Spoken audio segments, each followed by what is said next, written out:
साथियों नमस्कार। और आप सब मेरे साथ जुड़े हैं in conversation with Abhishek YouTube मंच पर। तो आज के सेशन में हम लोग उस एक इंपॉर्टेंट जियोपॉलिटिकल इवेंट पर डिस्कशन करेंगे जहां हम ये देखते हैं कि जापान क्या एक नया वॉर फ्रंट ओपन करता हुआ नजर आ रहा। क्योंकि जिस तरीके से जापान ने अपना सिक्योरिटी डॉक्यूमेंट जो रिलीज किया है और जो बातें उस सिक्योरिटी डॉक्यूमेंट से बाहर निकल करके आई हैं, उसको लेकर के नॉर्थ कोरिया, चाइना और रशिया, इन तीनों देशों में एक खलबली, एक हलचल सी मचती हुई नजर आ रही।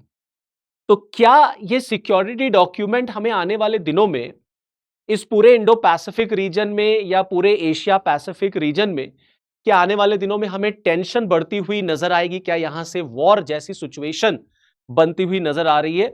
और जापान सेकेंड वर्ल्ड वॉर के बाद वो देश जिसने कभी कसम खाई थी कि अब हम हथियार नहीं उठाएंगे, वहां से उसके हथियार उठाने तक का सफर, ये चेंज आज के इस सेशन में हमें समझना है। इस सिक्योरिटी डॉक्यूमेंट में जापान बात करता है स्ट्रॉन्ग डिटरेंस की। पहले जापान पैसिव डिटरेंस की बात करता था, अब आज जापान कर रहा है स्ट्रॉन्ग डिटरेंस। तो क्या जापान ये मान के चल रहा है कि चाइना, नॉर्थ कोरिया और रशिया के बीच में जो दोस्ती बढ़ रही है, क्या वो जापान के लिए बहुत बड़ा खतरा है? तो आइए चलिए आज के सेशन में एक एक करके इन्हीं सारी चीजों को समझने की कोशिश करते हैं, इसका एनालिसिस करते हैं, डिकोड करते हैं। ठीक है?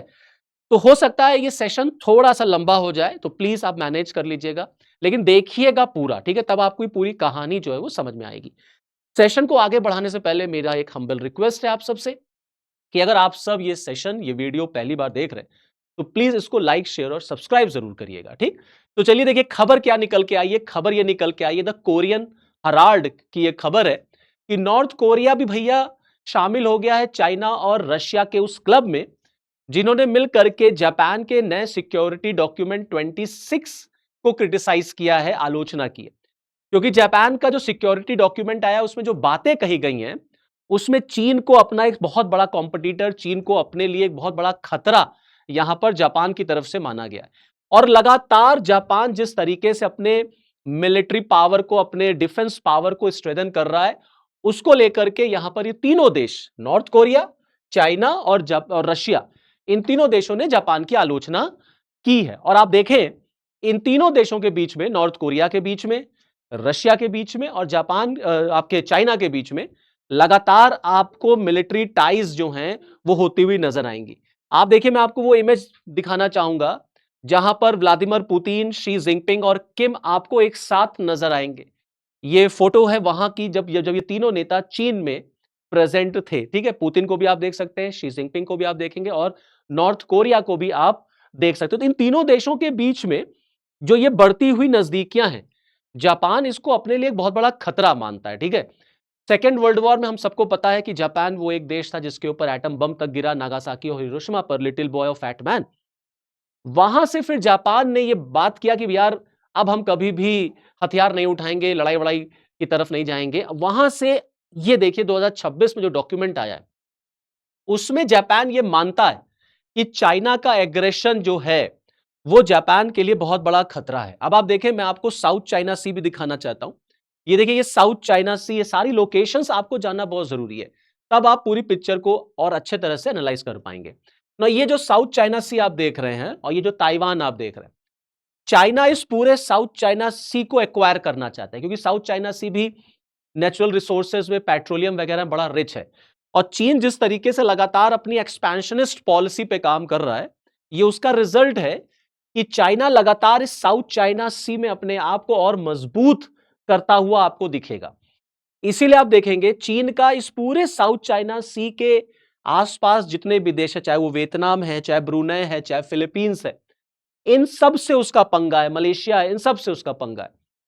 ताइवान से चाइना का पंगा चलता ही हम सब जानते हैं कि चाइना ताइवान को एनेक्स करना चाहता है। ताइवान जो है वो अपने आप को एक स्वतंत्र देश के रूप में एस्टैब्लिश रखना चाहता है। ये झगड़ा चीन और ताइवान का चलता है। जापान भी ये मानता है कि चाइना का ताइवान का जो पंगा है वो जापान की सिक्योरिटी के लिए बहुत बड़ा खतरा है, बहुत बड़ा चैलेंज है। ठीक है?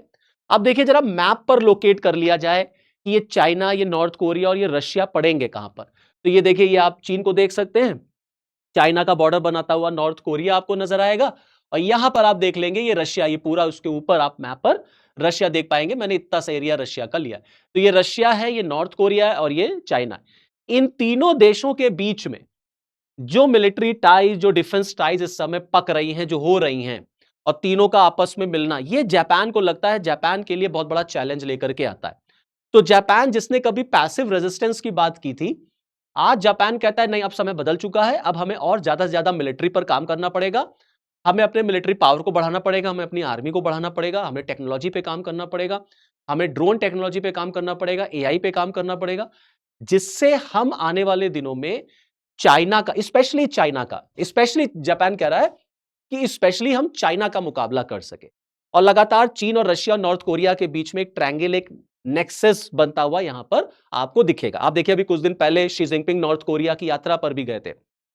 वैसे तो शी जिनपिंग कहीं जाते नहीं, बहुत बहुत मतलब rarest of the rare case में आप पाएंगे कि शी जिनपिंग जो है अपने देश से कहीं बाहर जाते हो, लेकिन शी जिनपिंग ने नॉर्थ कोरिया की यात्रा की थी। तो जापान को इन तीनों से कहीं ना कहीं खतरा लगता है। अब देखिए जो लेटेस्ट न्यूज निकल के आई वो ये है कि व्लादिमीर पुतिन पहुंच गए डिस्प्यूटेड आइलैंड पर। और वो डिस्प्यूटेड आइलैंड कौन सा? वो डिस्प्यूटेड आइलैंड है कुरिल आइलैंड। ये जो कुरिल आइलैंड है, ये एक डिस्प्यूटेड आइलैंड है बिटवीन जापान एंड रशिया। आज 80 साल से ज्यादा हो गए, लेकिन इस आइलैंड को लेकर के आज भी विवाद है और ये डिसाइड नहीं हो पाया कि आइलैंड किसका है। ये अलग बात है कि सेकेंड वर्ल्ड वॉर के बाद ये माना जाता है कि रशिया ने इस आइलैंड पर कब्जा कर लिया, और तब से रशिया इसको अपना पार्ट मानता है, जापान इसको अपना पार्ट मानता है। जापान इसको कहता है नॉर्दर्न टेरिटरी है ये, रशिया कहता है ये सदर्न टेरिटरी है। तो जब व्लादिमीर पुतिन, अच्छा व्लादिमीर पुतिन भी मतलब जब से वो राष्ट्रपति बने हैं तब से उनका ये पहला विजिट है जो ये कुरिल आइलैंड का उनका विजिट रहा है। तो इसको जब जब पुतिन जब पहुंचे कुरिल आइलैंड, तो जापानीज प्राइम मिनिस्टर ने इसको कंडेम किया। Japanese prime minister says island seized by Soviet late in the second world war are part of her country under international law. तो जापानीज प्राइम मिनिस्टर का मानना है कि इसको सीज कर लिया था सेकेंड वर्ल्ड वॉर के बाद रशिया ने, मतलब उस समय सोवियत यूनियन कहते हैं उसको, यूएसएसआर था ना, तब से ये उस यूएसएसआर मींस आज के रशिया के पास है, लेकिन इंटरनेशनल लॉ के अकॉर्डिंग ये जापान का है। तो इसको जापान की तरफ से कहा गया एब्सोल्युटली अनएक्सेप्टेबल। अब जरा मैप पर आपको मैं लोकेट करा देता हूं कि ये कुरिल आइलैंड कहां पर पड़ेगा, जिससे थोड़ी सी पिक्चर आपको और क्लियर हो जाएगी। आप देखें, ये है आपका जापान, ये आप देखिए ये आपका रशिया है, ठीक है, और ये आप देखेंगे ये आपका कोरल आइलैंड है, this is your coral island. यहीं पर पुतिन पहुंचे हुए थे। क्लियर है यहां तक? जब से पुतिन राष्ट्रपति बने हैं रशिया के, तब से इनका ये पहला विजिट है। इसी कोरल आइलैंड को जापान कहता है नॉर्दर्न पार्ट है ये हमारा, और जो रशिया है वो इसको अपना सदर्न पार्ट मानता है। तो ध्यान रखिएगा, ये कोरल आइलैंड जो है वो इस समय बहुत न्यूज में था, इस वजह से यहां पर।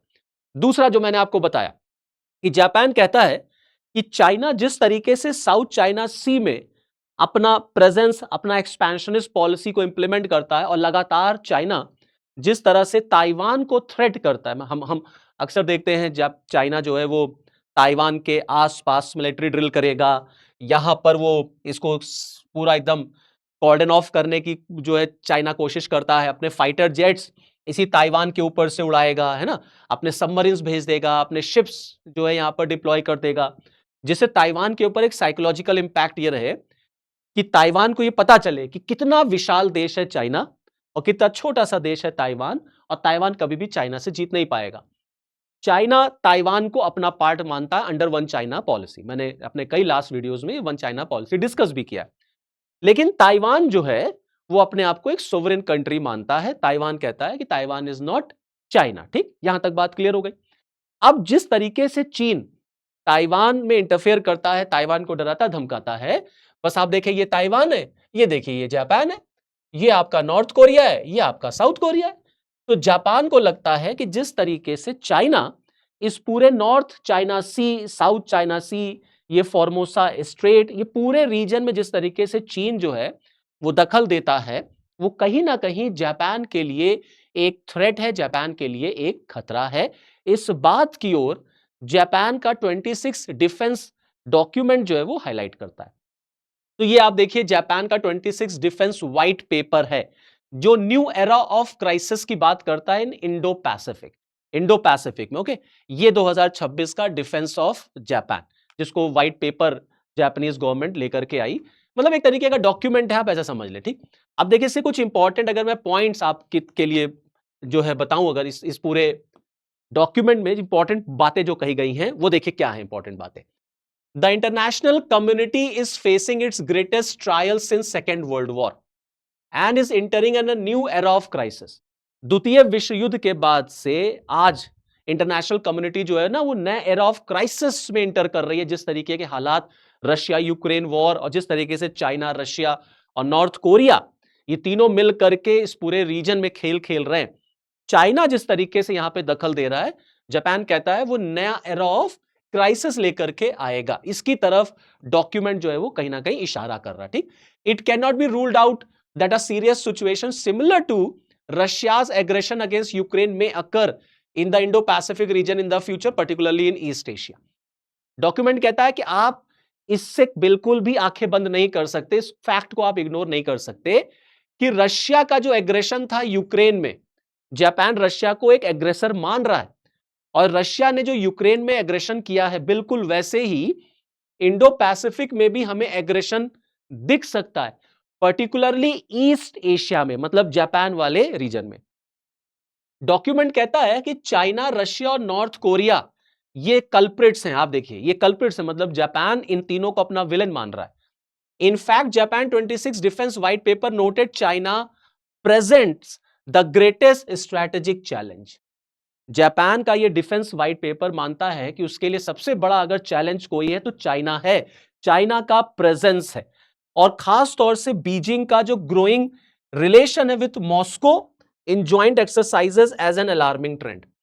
और जिस तरीके से बीजिंग मॉस्को की तरफ बढ़ रहा है और बीजिंग और मॉस्को के बीच जिस तरह से एक्सरसाइजेस हो रही हैं, मिलिट्री एक्सरसाइजेस हो रही हैं, उसमें नॉर्थ कोरिया को भी आप जोड़ लें, ये सब कहीं ना कहीं जापान के लिए, उसकी सुरक्षा के लिए कहीं ना कहीं खतरा है। यहां तक बात क्लियर हो गई। अब देखिए आगे, अब जापान का डिफेंस का व्हाइट पेपर क्या कहता है?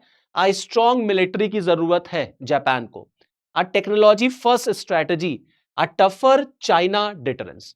मतलब जापान को अपनी मिलिट्री को और मजबूत करना पड़ेगा। हम सब जानते हैं जापान पॉपुलेशन क्राइसिस को फेस कर रहा है, उसके पास यंग पॉपुलेशन नहीं है, तो अब उस ओर भी ये इशारा करता है कि हमको अपनी मिलिट्री को और मजबूत करना है। मिलिट्री टेक्नोलॉजी फ्रेंडली होनी चाहिए, एआई का इस्तेमाल, ड्रोन का इस्तेमाल, मिसाइलों पर हमें काम करना है, और खास तौर से चाइना को लेकर के हमें एक स्ट्रॉन्ग चाइना डिटरेंस पैदा करना है। तो ये चीन, ये ताइवान, ये नॉर्थ कोरिया और ये रशिया, ये जो गठजोड़ है, ये जो एक एक एक पूरा का पूरा आपका एक क्लब है जिसमें चाइना ताइवान को जो डराता धमकाता है, और चीन, नॉर्थ कोरिया और रशिया का जो गठजोड़ है, इसको लेकर के जापान कहता है कि हमें मिसाइल, हमें ड्रोन, हमें एआई पर काम करना है, और हमको ज्यादा कैपेबल एक स्ट्रॉन्ग डिटरेंस हमें बनाना पड़ेगा। तो मैंने बताया ना कि पहले पैसिफिक डिटरेंस और अब जापान कह रहा है कि हमें स्ट्रॉन्ग डिटरेंस पे काम करना है। अच्छा, इस बीच आप देखेंगे जापान आपको अमेरिका की तरफ बढ़ता हुआ नजर आएगा। इस पूरे रीजन में अमेरिका जापान की हेल्प करता हुआ आपको नजर आएगा। जापान को चाहे वो मिलिट्रली हेल्प हो, चाहे वो कोई भी XYZ हेल्प हो, क्योंकि इस पूरे रीजन में जिस तरीके से रशिया या चीन का डोमिनेंस है वो अमेरिका के लिए भी ठीक नहीं है। तो जापान आपको चाइना की तरफ बढ़ता हुआ नजर आएगा। अभी जापानीज प्राइम मिनिस्टर की मुलाकात जो है व्हाइट हाउस में ट्रंप से हुई भी थी। तो जो मैं वही कह रहा था आपसे कि सबसे इंपॉर्टेंट टेक अवे क्या है इस पूरे डॉक्यूमेंट का, फ्रॉम पैसिव डिफेंस या from passive deterrence to active deterrence, ये सबसे इंपॉर्टेंट टेक पॉइंट है इस पूरे इशू का। अब देखिए, जब ये डॉक्यूमेंट आया तो इस पर रिएक्शन भी आने लग गए। नॉर्थ कोरिया ने इसको कहा री इन्वेजन पेपर। नॉर्थ कोरिया का मानना है कि ये जापान दरअसल री इन्वेजन करने की प्लानिंग कर रहा है, जिस तरीके से वो अपने मिलिट्री को बढ़ाने की बात कर रहा है। भाई एक समय था जब जापान के पास ये सारे एरियाज थे, जापान का कंट्रोल चाइना पर था, जापान का कंट्रोल कोरियन पेनिसुला पे था, तमाम रीजन्स पे जापान का कंट्रोल था। फिर धीरे धीरे जापान को ये सब छोड़ना पड़ा। ठीक है, तो नॉर्थ कोरिया कहता है कि ये जो डॉक्यूमेंट है ये उसी चीज को फिर से री इन्वेंट करने की बात है। पुतिन का भी रिएक्शन आया। पुतिन का रिएक्शन तो बड़ा सरप्राइजिंग है। पुतिन कह रहे हैं जापान हमें अपना दुश्मन मानता है, ये गलत बात है, हम तो कभी जापान को अपना दुश्मन मानते ही नहीं। जापान और रशिया के बीच में कोई भी दुश्मनी, कोई एनिमिटी है ही नहीं। Japan has identified Russia as a main source of threat. I would like to point out that we are not threatening Japan. हम जापान को थ्रेट नहीं कर रहे। कोरल आइलैंड हम गए, वो हमारी टेरिटरी है। जापान कह रहा है वो हमारी टेरिटरी है। भाई इतने दिनों से जापान की एक टेरिटरी पुतिन ने अपने पास रखी हुई है दबा करके, उसके बाद पुतिन कह रहे हैं कि मेरे कोरल आइलैंड पे जाने पर जापान को नाराज नहीं होना चाहिए था। और जापान में और रशिया के बीच में सारे संबंध तो बड़े बढ़िया हैं, सब अच्छे अच्छे हैं। On the contrary it has territorial claim against our country. इनके कहने का मतलब यह है कि हमारे और जापान के बीच में ऐसा कोई भी विवाद नहीं है, और जापान अगर हमें अपना दुश्मन मानता है या हमको थ्रेट देख रहा है तो यह गलत है। जापान का मानना है कि इस पूरे इंडो पैसिफिक रीजन में चीन का जो दबदबा है उससे इस पूरे इंडो पैसिफिक रीजन में अशांति आ सकती है। यहां से एक बार फिर से हमें वॉर जैसी सिचुएशन बनती हुई नजर आ सकती है। तो दूसरी तरफ देखिए, पुतिन दरअसल नाटो को और जापान का जो जो मूव है टुवर्ड्स अमेरिका, उसको सबसे बड़ा खतरा मानते हैं। तो Putin says NATO Japan move post security threat. Putin कह रहे हैं हमसे खतरा नहीं है जापान को, बल्कि जिस तरीके से नाटो फोर्सेस ने, अमेरिका ने इस पूरे रीजन में इंटरफेयर कर रखा है, ये इंडो पैसिफिक में, ये पूरा आपका जो ईस्ट एशिया वाला क्षेत्र है, वो जो है थ्रेट लेकर के आता है, वो बहुत बड़ा खतरा है। अब आप देखिए, in late June the US Typhon mid range missile system was temporarily deployed to the Japanese Maritime Self-Defense Force Kanoya air base. तो जून में US Typhon mid range missile system को डिप्लॉय किया गया था Japan maritime self defence force Kanoya air base में। तो Putin कहते हैं कि अमेरिका जिस तरीके से जापान में अपना एयरबेस बिल्डअप कर रहा है, जापान में जिस तरीके से वो डिप्लॉय कर रहा है, ये कहीं ना कहीं इस पूरे रीजन में अशांति या इस पूरे रीजन के लिए थ्रेट है। और लगातार ये देखा गया है कि जब से यूक्रेन वॉर शुरू हुआ है, Japan has also been contributing to NATO's comprehensive assistance package for Ukraine. Japan लगातार नाटो फोर्सेस में हेल्प कर रहा है। तो इस वजह से यहां पर अशांति या थ्रेट है, रशिया की वजह से नहीं है। ये नाटो फोर्सेस नहीं है, अमेरिका का दबदबा है, अमेरिका का इंटरफेरेंस है कि इस पूरे रीजन में आपको खतरा नजर आता है। अच्छा देखिए, कुछ दिन पहले क्या मतलब लास्ट ईयर की बात है, एकाएक खबर आती है कि जापान जो है मैसिव अपना बजट बढ़ाता है, डिफेंस बजट। जब जापान ने अपना मैसिव डिफेंस बजट बढ़ाया, मैसिवली बढ़ाया, तो यह बात चाइना को खल गई, ये बात चीन तक पहुंची। तो चाइना ने तुरंत उस पर काउंटर किया कि जापान आखिरकार में इतना पैसा क्यों खर्च कर रहा है, इसका क्या पर्पस हो सकता है। तो चाइना को ऑटोमेटिकली लगा ये बिल्कुल हमारे लिए हो रहा है। तो China urges Japan to avoid compounding wrongdoing, slams its defence budget hike.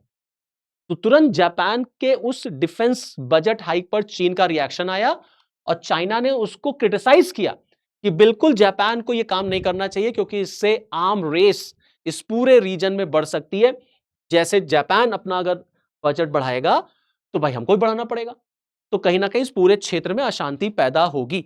आप देखिए, 2025 में Japanese government approve the fiscal 26 budget according to multiple Japanese media report, with defense spending exceeding 9 trillion yen, 9 trillion yen, approximately $57.56 billion for the first time, setting a new record है। मतलब 9 trillion yen, इतना रुपया budget expenditure, budget defence में बढ़ाया गया था, लगभग $57.56 billion का।